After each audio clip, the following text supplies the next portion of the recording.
barattootni isaanii hunduu abshiraa kan akka isaanii ammas dachaan jira. Afajjeesee feenu kan Rabbiin gaafatu abbaan isaa osoo isa waliin dhaabatu warra horiisitti gurgure yaalatu duutee dhuftee fuutu osoo abbaan jaalatu. Afajjeeftee feenyu kan Rabbiin gaafattu ati isaa osoo isa waliin dhaabattu warra horiisitti gurgurte yaalattu duutee dhuftee fuutu osoo ummaan jaalattu. Isaan kalee baay'eedhiin kanaaf taaranii markaza diin barsiisaatiin turanii isaan kunoo har'a duniyarraa galanii osoo toltee qamadee bu'uun malanii.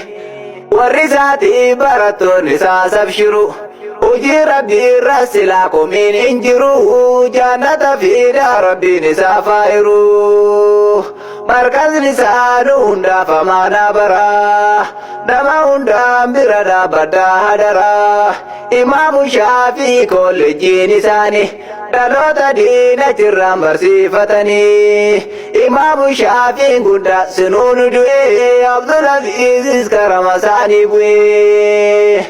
Taraa taraan hunduu asirraa galanii fuula dachii tanarratti homaa nafanii. Abbaan du'uus hin du'use laanni jira qaama qofaan deemanii isaan nu bira.